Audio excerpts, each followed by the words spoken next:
Olá pessoal, bem-vindo ao canal Elias Matemática. Hoje nós vamos ter aula de cálculo diferencial. Vamos ter uma introdução a limite, não aquela definição formal, mas apenas uma introdução informal. O limite é bastante importante na matemática, então a gente não pode deixar de estudá-lo. O conceito de limite é usado em várias aplicações das ciências naturais, tais como o problema de determinar a velocidade, a aceleração de um móvel, o problema de determinar a reta tangente a uma curva e o de determinar áreas de figuras planas. Esses e muitos outros problemas requerem o recurso de limites para sua solução. Então, vamos lá para a nossa aula.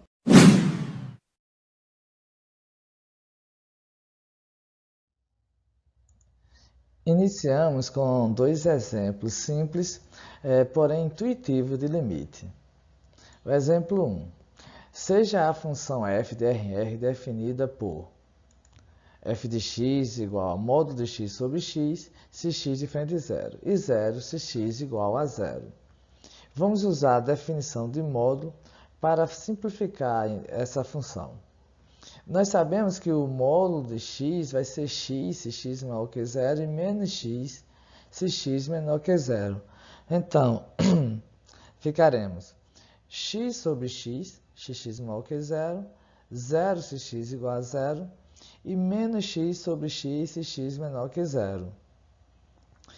Daí, x sobre x, vamos obter 1 se x menor que zero, zero se x igual a zero, e menos x sobre x nos dá o resultado menos 1 se x menor que zero. Vamos construir agora o gráfico dessa função. Este aí é o gráfico da função. Ela é uma função constante em 1 para valores de x maiores que zero. É zero se x igual a zero. E é uma função constante em menos 1 se x é menor que zero.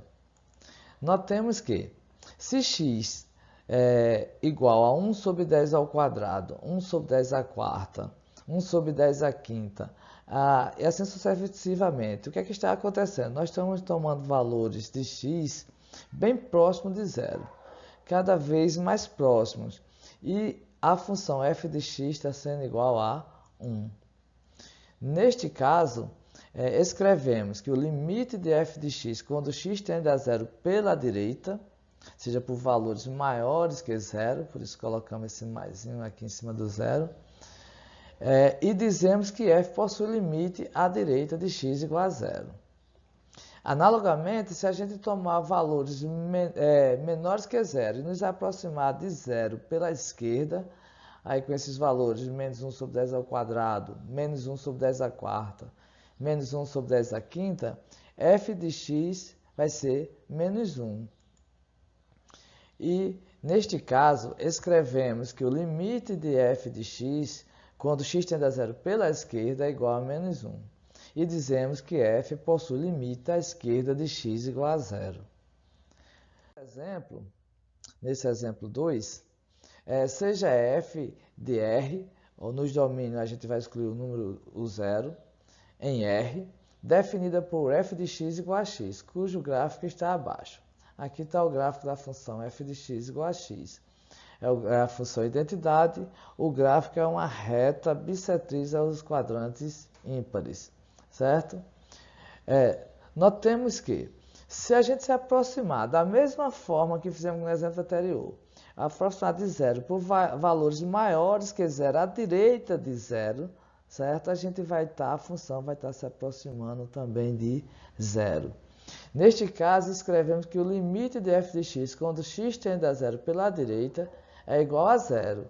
O mesmo acontece se nós nos aproximarmos de zero pela esquerda de zero, com valores bem próximos de zero à esquerda.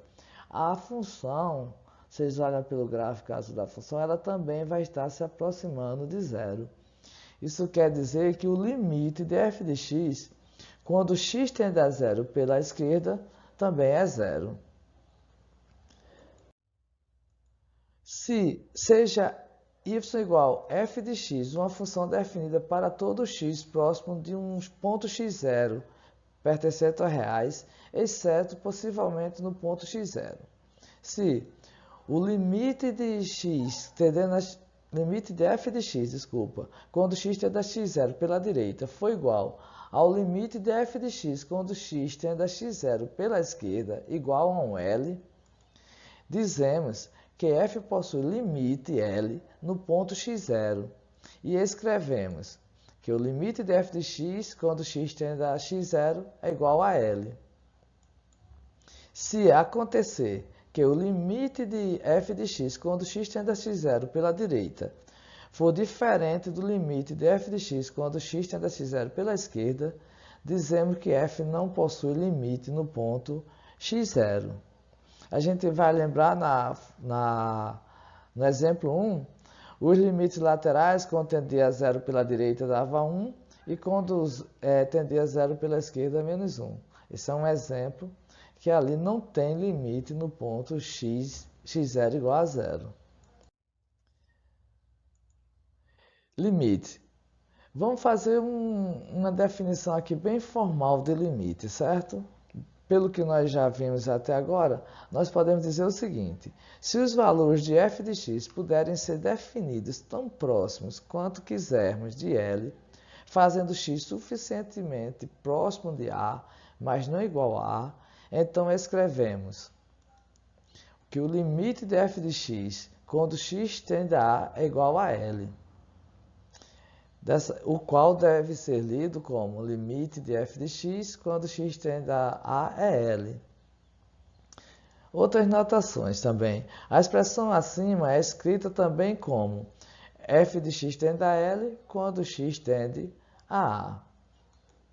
Com essa notação, podemos expressar o limite do exercício 2 como f de x tende a 0 quando x tende a 0. Porque vocês devem lembrar que no exemplo 2, o limite pela direita dava 0 e pela esquerda também dava 0. Então, ali quer dizer que existe limite no ponto 0, quando x tende a 0, certo?